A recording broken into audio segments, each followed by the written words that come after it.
Greetings, everybody! Welcome once more to the Dracovin Empire. Are you ready to head deep into a future, an alternate world of the Sixth World today? Yes, we're heading back to Shadowrun, and we're going to be talking about the city-state of Lagos, and of course, the place that's deeply connected it to the kingdoms of Nigeria. So if you're ready to head through time and space and dimensions to the Sixth World of Shadowrun, take my hand. I'm your host and guide here, Dracovin. I can open up a gateway to there, through the gauntlet, through the astral space, get us there safe and secure. Just remember to leave me a little bit of tip in over on the YouTube side, things like subscribing. Let me know your experiences with Lagos or the Kingdom of Nigeria in the comments below. Alright, the Sixth World calls, the gate is open, my hand outstretched. To the Sixth World, we go again. Right? Deep future. One that's a little bleak, a little dark, but also very entertaining in a lot of ways.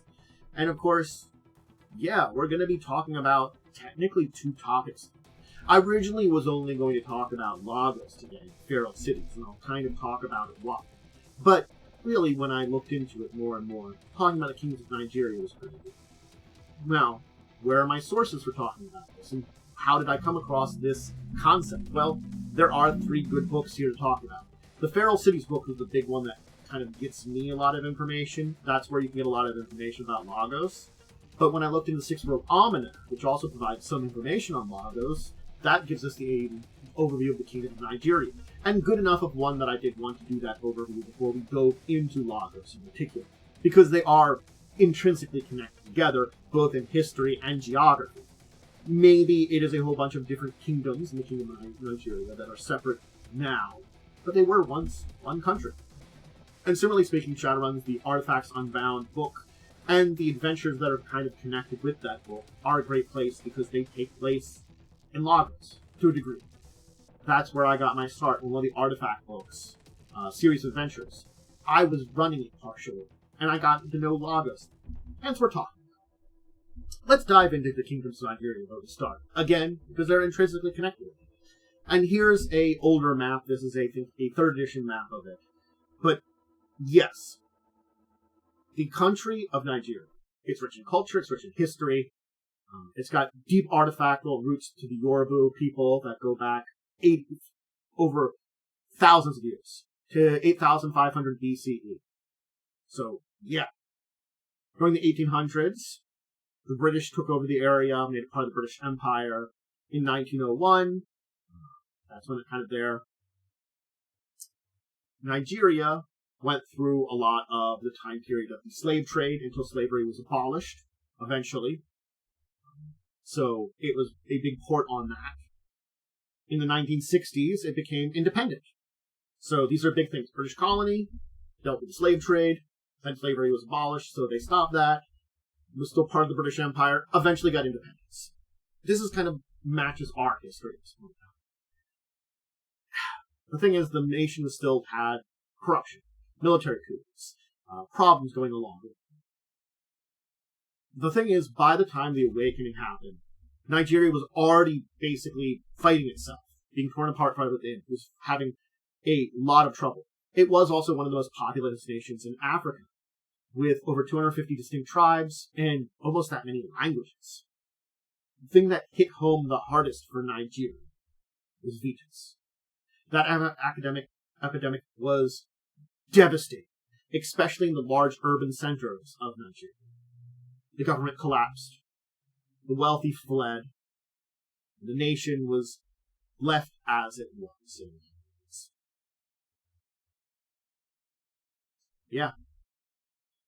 There wasn't a lot of medical aid being sent, and what was being sent ended up in the hands of warlords. They gave them to their followers, to their soldiers. But magic, with Vitus, also came the awakening.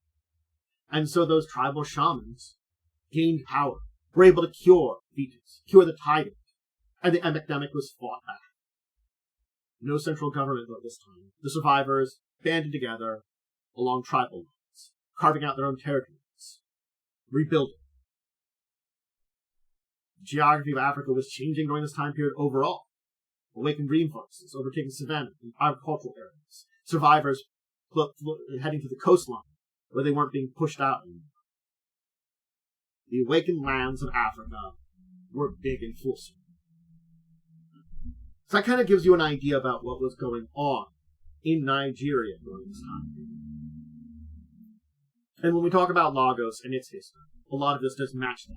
But there are a few more details we'll kind of go on that are specific to the city. So, yeah. Here is the Six-Word Almanac version of the map. It's a pretty good one. That gives you an idea of, as of that time, and that book, the kingdoms that are there. So, there's still about 40 million people in this area.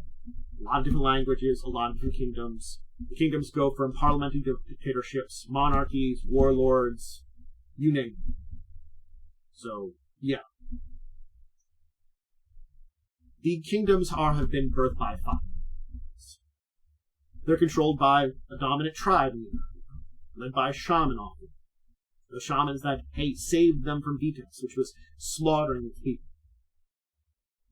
There are entire areas, the entire area is though still unstable, politically, definitely. The kingdoms are constantly at risk, and the map is constantly evolving. Larger kingdoms have basically got some corporate and UN assistance and aid, and have a little bit of stability to them. Yoruba, Hasua, ones like that have a little bit more stability. But, yes, there are contested delta regions and some of the few remaining untapped oil reserves in this area. And so Nigerian oil has been pretty big. It's basically catapulted the area back into recognition internationally. And, yeah, made things even more difficult. So, yes, as of 4E, there were 18 recognized kingdoms. Though I'm going to butcher this name, Boki Kingdom had recently fell and no longer had a central monarchy. And the Kanori Kingdom was in a state of civil war. So, yes. So 2 of those kingdoms, of those 18, having some trouble. One of them, the king's dead, no real monarchy in place, know what's going on there, and one of them in the middle of the civil war. So, I think that's the thing is, these kingdoms are unstable. And of course, we have Lagos, as you can see down there in that corner. Now, Lagos is a large city-state, a feral city-state, in fact. It's in the Yoruba Kingdom. The Yoruba Kingdom does not attempt to claim it. So keep that in mind. So, and they have around 20 million people. I said the entire kingdoms of Nigeria is 40 million people. 20 million of that is in Lagos. Keep that in mind. Major port, big city, lots of people. No one's messing with it. No one's messed with it for a while. Now there is some other places in the region we can kind of talk about, too, before we move on. There are a couple other cities and places. One of the major cities is Ife, the capital of Yoruba's kingdom, the Yoruba Kingdom. Ife is the spiritual center of the kingdom also, other than just being the capital. And there are several universities there, the University of Nigeria, with its awakened study and parazoology programs. And they get a lot of that proceeds from the oil that's being piped out through Lagos.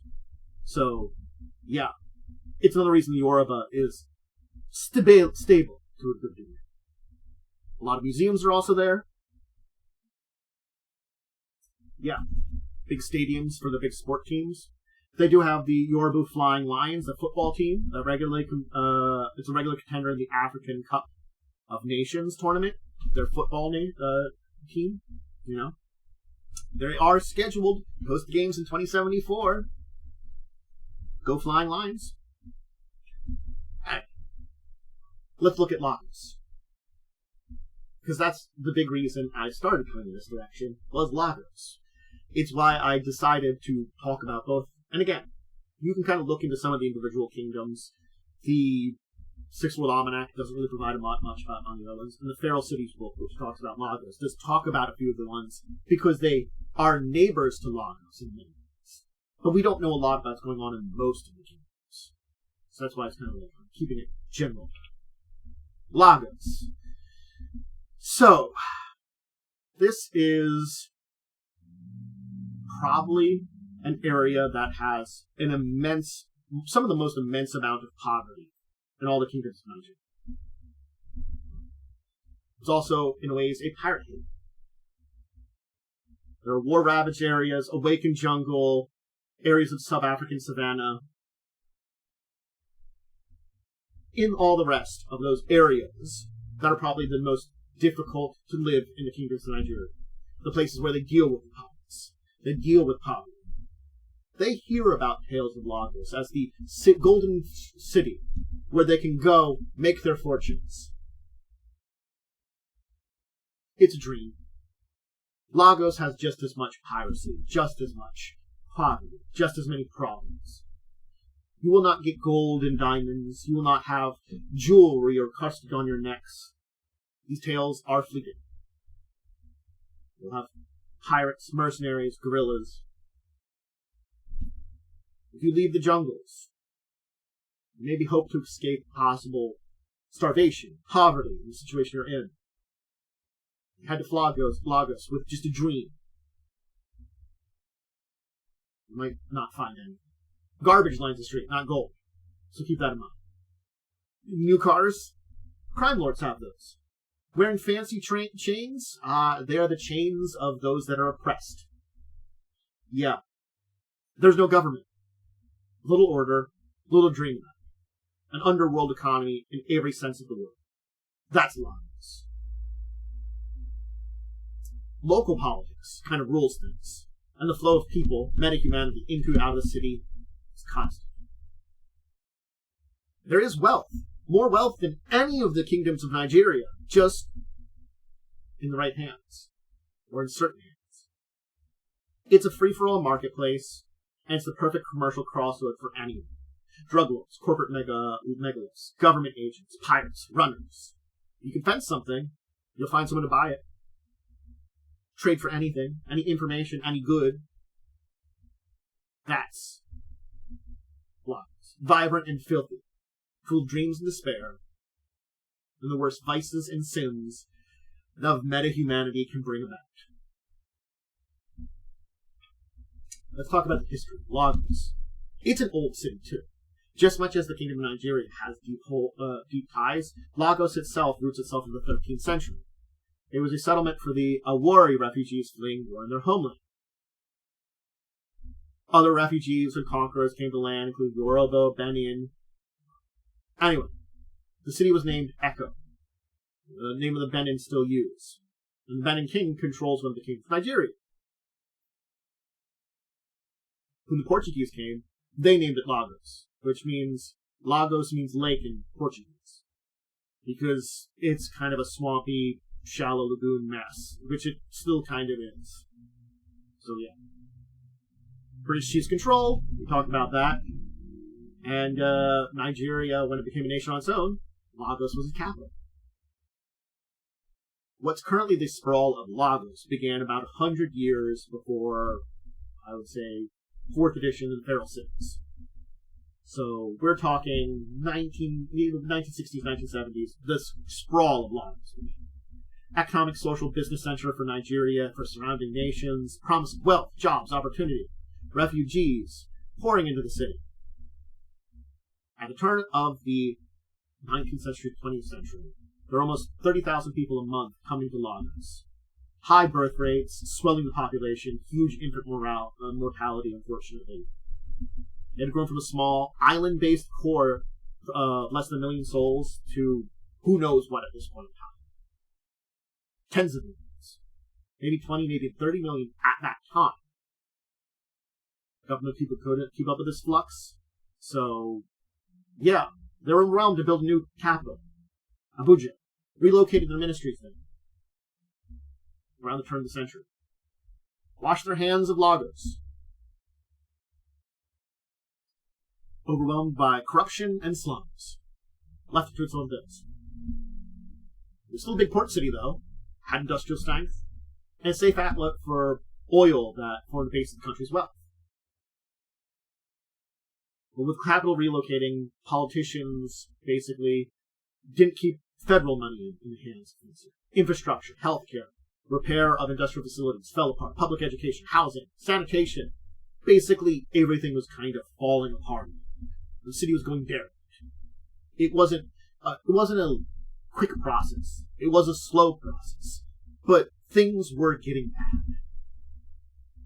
Then Vetus went. In 2011, the population ranged from maybe 15 to 30 million. Vetus once swept through Africa, later than Asia, Europe, and Americas. But it was more deadly. Vetus 1 is the single most influential event that happened in African history, even more than the Awakening. The mortality toll within places like Lagos reached close to 75%. For every 4 people, 1 lived. 1 out of 4 people lived. Now, by the time it reached Lagos, tetracycline was known to be actually able to treat the deadly secondary effects that claimed most of the victims. The thing that would cause the most death from Vetus 1. So, by this time, they knew tetracycline could save most people. They couldn't get it. Rich corporate enclaves in Victoria Island were able to procure enough for their treatment, to help their people. The government had a few thousand doses that they traded to important people, part of the global oil economy. And they traded to, even corrupt politicians traded to people that could afford it for money. And they to those people down the line that were connected to them. The wealthy got sick. The rest died. Lagos lost 3/4 of its population. If you can imagine it, 10 or even 20 million people dying in a few short months. That's what happened. If you are in the Shadowrun world, there are still some photos you can see of those. They're red. Bodies stacked like cordwood, higher than buildings. Places that you could walk across lagoons and rivers because bodies formed solid dams. Burial ceremonies were forsaken. Mass graves were filled. The dead piled up. Portions of the city were made into funeral piles. Portions of the entire city were set aflame to burn the bodies. That burned for over a year because of the amount of fuel that was in it. It was pretty awful. Dark time in Lagos is history. But this is when a miracle happened.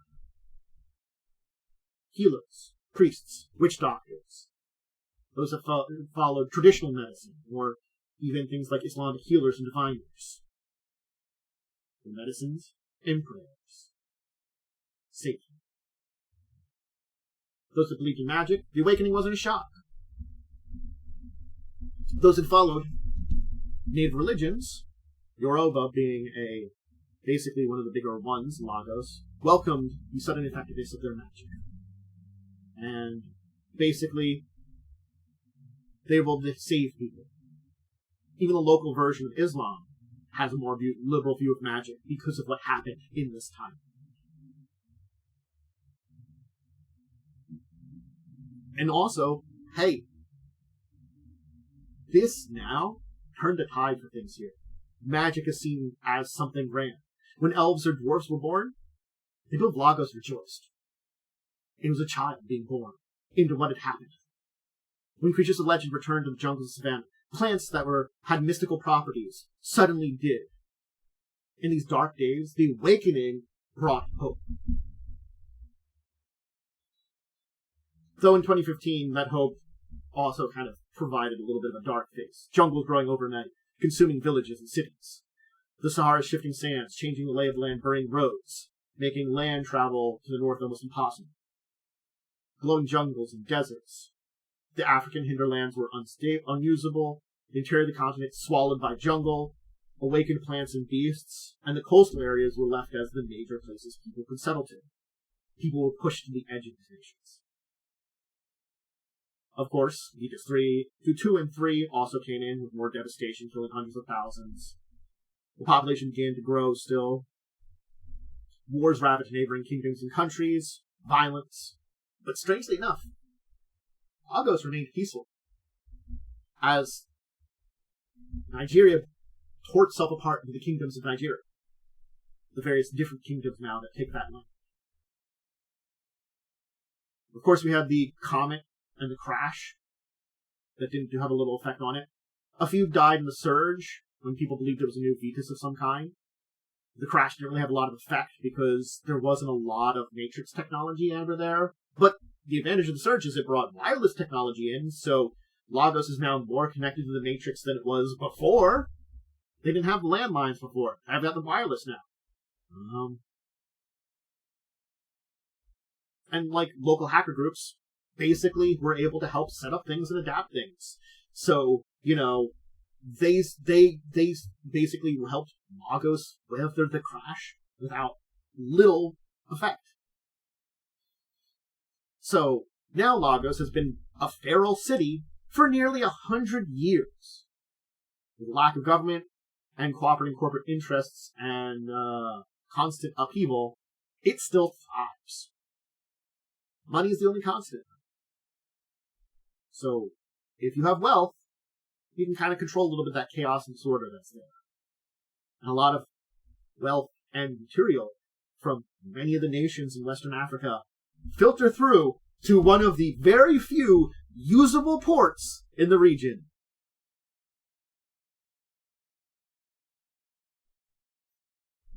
It's like the only port on the western coast of Africa that people can majorly use nowadays. And so much goods from a lot of nations and places go in and out of them. It is a major trade hub, and this also keeps Lagos going. Let's talk about some of the people of Lagos. The thing is, there are over 100 different languages that are spoken across the city. Massive amounts of tribes. Remember I talked about all the different tribes that were in Nigeria, and now the kingdoms of Nigeria? So many of those citizens from those various places are in Lagos. So, radically different people, radically different languages, all of them. Basically, many of those languages even haven't been recorded, much less loaded into a Linguasoft. So yeah, it is a place full of tension, too, sometimes too. Tribal tensions flaring up, using the wrong language in the wrong area. So there are a billion different tribes. You know, I can't go over all of them. But I will go over some of the more major tribes here just to note. There are 5 major groups you should keep in mind when dealing with things in Lagos. The Yoruba is the top tier. They're the most populous in the city. They're technically an amalgam of different tribes such as the Oryo, Ife, and Ikiti. But their religion is the largest tribal religion in the city. And their language is the second most common in the city. So, yeah, they are a big part of the city. The Wari people are another populous tribe, and they're the original settlers of Lagos Island. They're a little bit more clannish, hold themselves apart from the other tribes in the city. They're a little bit more suspicious of outsiders. But yeah, they are also primarily Muslim, and they follow Sharia law.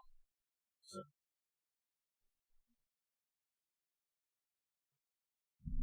Areas they control adhere to Sharia very strictly.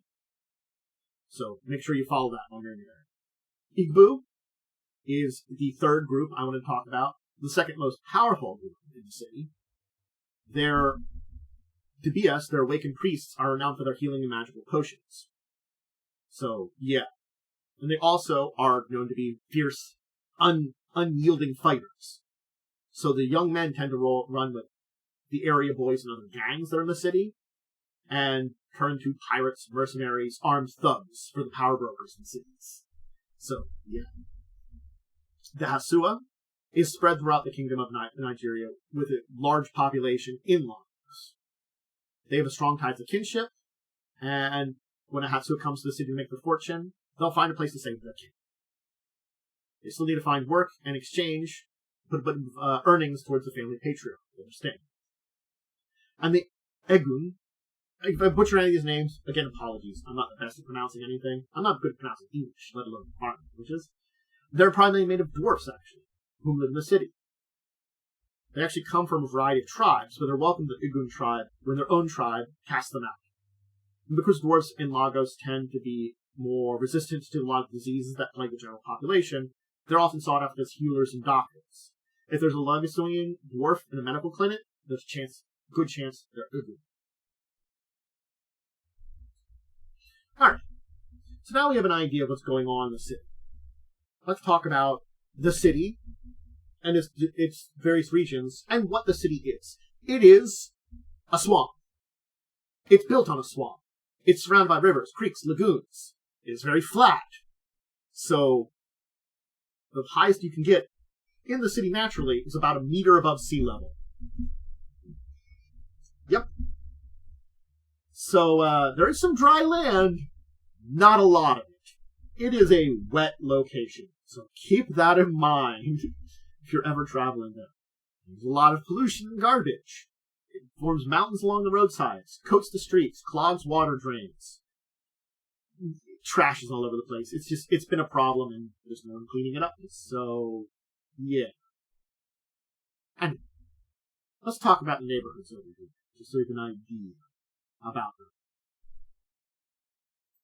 So, there are multiple districts in Lagos, as it is. The division between these districts is kind of loose. They shift, basically with influx of new residents, gang skirmishes, certain days. So, yeah, you really don't get an idea how many districts there really are, or how the districts are at any good time. It's something that's a little bit more malleable, but generally speaking, if you're in a district, you're in a district kind of thing. You know, the borders are maybe the most malleable places. So we have to kind of start with Lagos Island, because that's the heart of the city's business district. It's separate from the mainland by the main canal that connects it to the Gulf of Guinea, Lagos Lagoon. It used to be an archipelago of islands, but they were basically filled in with dry land for buildings, so it's one big island. So it connects to Victoria Island and Ikoku Island, and it forms one larger district. So it's basically one larger district and 3 sub-districts, you can see. It's attractive when seen from the sea. High rises, reinforced glass, but beaches are dirty, stained with oil, not really cleaned up enough, so the rich tourists don't really want to go there. Places are patrolled, layers of fencing, so yeah. Lagos Island proper is the largest of these districts. It's got the big high-rises. It's got where the corporations do business, either with the powers of Lagos or the kingdoms of Nigeria. And they've got their well-secured homes. The island has fairly limited access, since you need wealth to get in this. It's connected to 2 bridges to the mainland. The Eco Bridge connects it to Ijora, and is generally packed with traffic that moves at a slower pace than a standstill. Markets extend from Ijora to the bridge, entrepreneurs walking it 24/7 selling things. Food, beverages, special services, maybe a quick haircut from the back seat, or a little something, drug for the wage slip.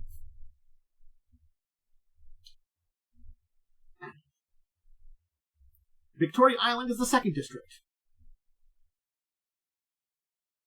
With all its waterways filled in, it's no longer really separate from Lagos Island.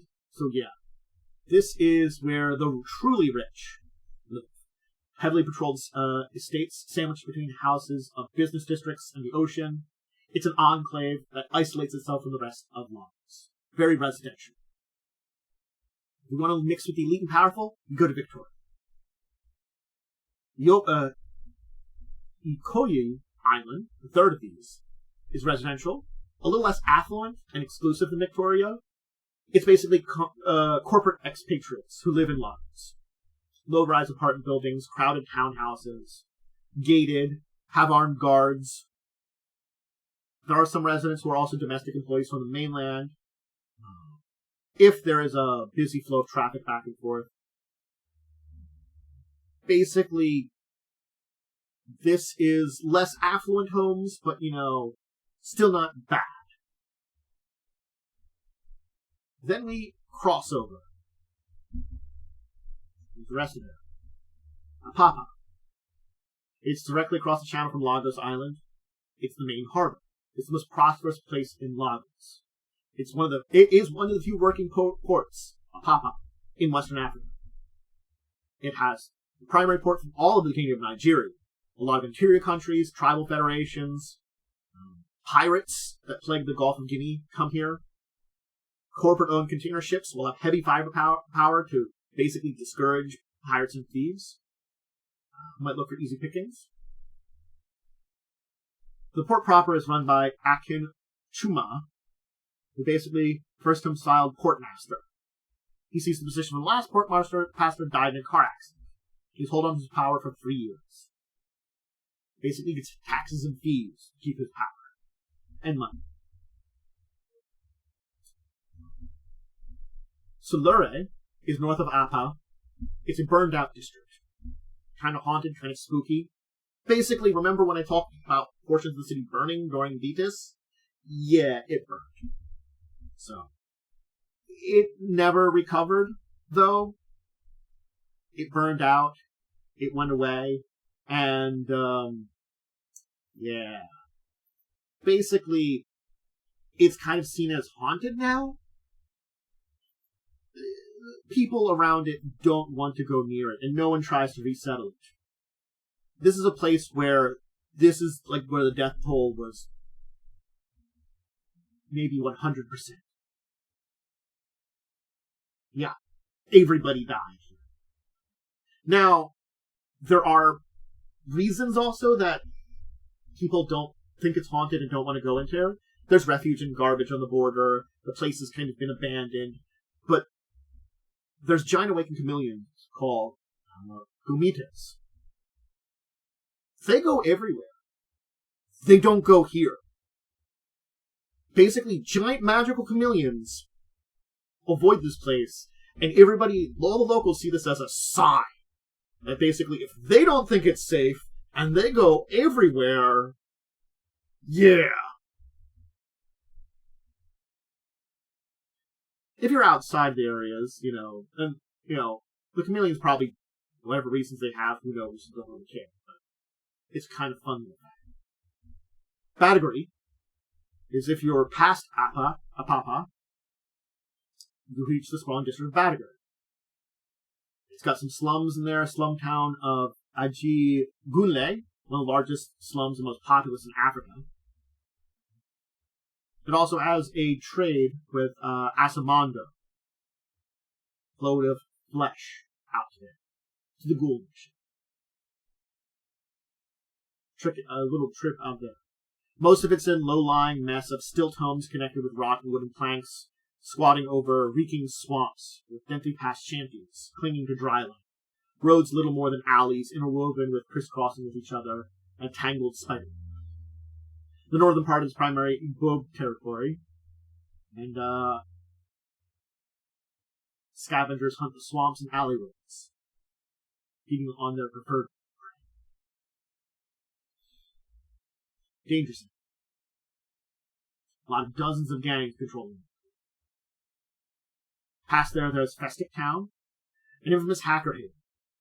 It's one of the only places outside Lagos Island where you will get wireless coverage always, 24/7, every day of the year. If you go to Festic Town. There's dingy cyber cafes that line the streets where young hackers send forth virtual viruses, execute elaborate matrix frauds, and run matrix ID theft that puts in trials to shame.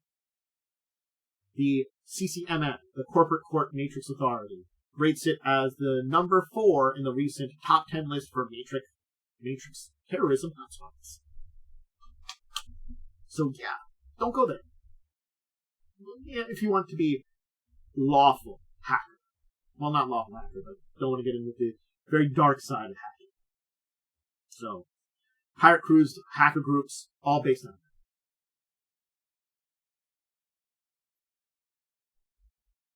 The EKJ division. These are dense housing, slums, factory districts, and holes for corporate labs, off-the-book production facilities. It's basically an area that holds the people and mainland and industry of mainland Lagos, which is 8 distinct districts. Again, these also blur a lot, but these 8 districts are a big region. The Ikeji is the heart of it, and the part of the Ikeji district. It's a mixture of derelict, multi-story homes, apartment complexes, dilapidated factories, crumbling warehouses, with single-lane roads. This is still an industrial capital, even without coherent leadership or government. And this is the industrial strength here. The apartments and homes are stained to a uniform gray because of soot blacked out by the factories. So, yeah. Mushin, south of Ikeji, shares its border with Surrey. It's one of the densest districts, with millions of people crowded into its borders. Housing is a premium, rent is high. The buildings are mostly 5 or 6 story apartment buildings, with white paint showing under the ever-present green mold that coats the walls. Families crowd to 10 or more people into one-room apartments. There's no running water, and barrels are set out everywhere for people to wash in the courtyards. So it's the allotment of washing. Some buildings have generators. Others run off of stolen oil. Most have no electricity. You cook in the courtyards, over fires with propane flames. Streets are lined with merchants selling pouches of cooked rice, skewers of cooked meat, fried plantain chips, fresh yams, etc., etc. There are several markets in this region.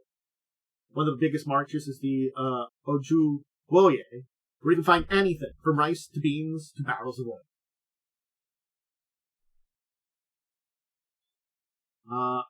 The Shomolu is a swampy district wedged between the Lagos Lagoon and the freeway. Its poor neighborhood, crowded slum, lacking apartment buildings, roads, or markets that make the Mushin slightly habitable. At the edge of the lagoon, stilt shanties stretch over polluted water. Narrow flat-bottom boats transport people across the lagoon to Lagos Island or up and down the shoreline.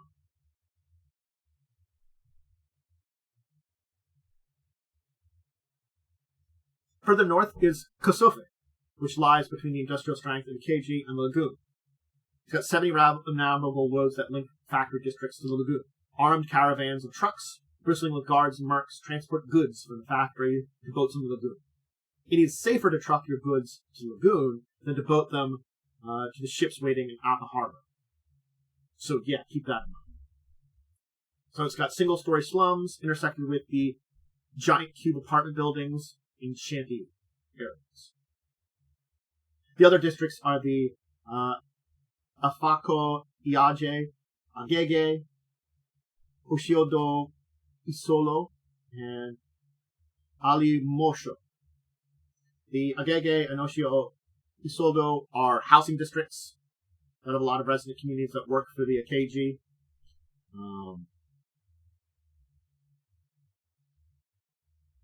In the Ashiodo Solo, it's also got the amulet market, basically where you can find Marabot amulets and charms.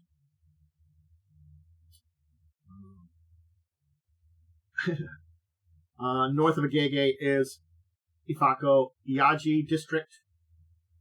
Southern portion of the district goes towards urban, northern kind of presses against the rainforest. So dirt and mud roads make it through fields of hardy grasses and reeds with foot and bike trails that go off in the forest. And enclaves of those that travel into there.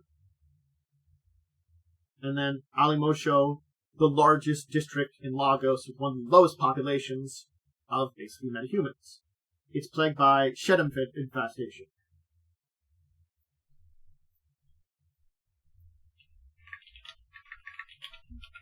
So if you want to know what a Shedem is, it is body-smashing spirits from the metaplane. Basically taking over dead bodies. Or unoccupied ones, so on astral projects. So keep in mind that's what we're talking about when we say Shedem is plaguing that area. That's a pleasant one. Anyway, so it's a very terrifying and dangerous place to live. You go there if you've nowhere else to go. There's some small gangs in the area, but yeah. A lot of Lagos is ruled by one gang, crime lord, or faction. This place is fairly lawless, so it doesn't have one big gang in charge. A lot of anybody can. The last two districts talked about are the Cordu and Epi. They stretch around the northern side of Lagos Lagoon, hemmed in by rainforest on one side, lagoon on the other. They're large districts with urban centers of blight surrounded by a low swamp and linked by muddy, rutty roads. But yeah, there you go. There's Lagos in a nutshell. And again, I can talk about the area boys and many of the different larger gangs and all the different groups. There are huge amounts of corporate groups and basically pirate groups. The Lagos council members who are in the Lagos Island and kind of rule over that area there. But basically, it's kind of one of those things is wherever you're traveling, that's who you're dealing with. It's one of those things that I can talk for probably hours about the different factions and groups that are here in Nigeria, the kingdoms of Nigeria, and of course in Lagos. Lagos is this kind of like interesting amalgamation of all of Nigeria in one place. Because there's so many like people from all the different tribes across the nation that came here over the last 100 years to live here.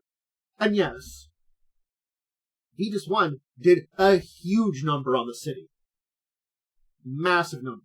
And the other Vetus outbreaks hit hard too. But Lagos has survived without a government, without anybody in charge. They've managed to make themselves something of a city of chaos that works.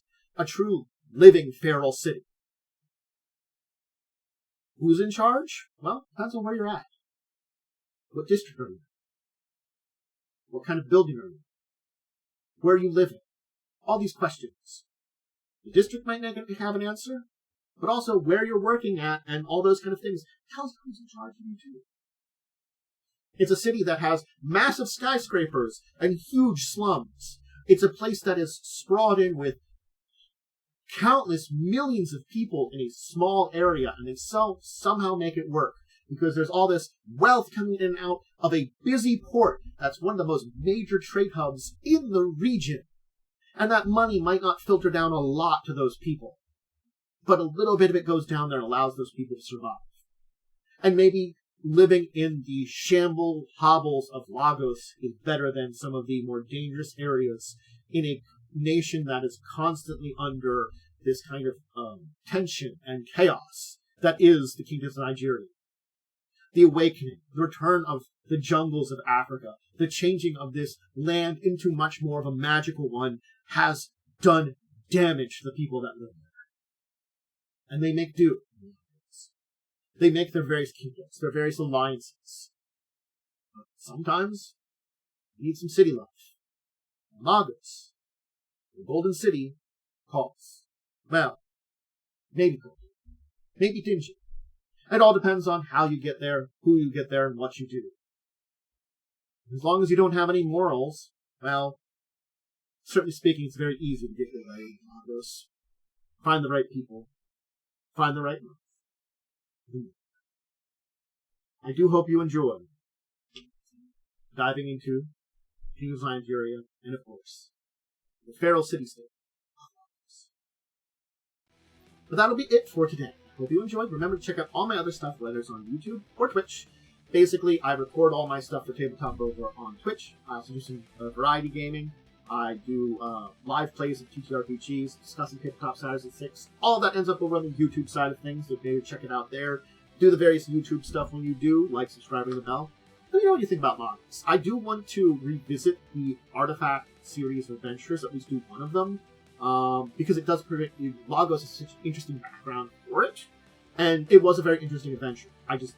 Things fell apart in the adventure where we farmed. So that's one of those ones I do want to revisit if I get back to some Shadowrun. So, hey, maybe we'll have some adventures in Lagos in the future. I would love to revisit the city and use it as a background. It's a very interesting for your show. Anyway, do remember to check out my social media, Discord, Blue Sky, X/Twitcher. That's the order I kind of put things on. It gives you updates on stuff. And hey, until the next time we chat about Shadowrun, another thing of tabletop, something else, I bid all of you out there a deep and wonderful farewell.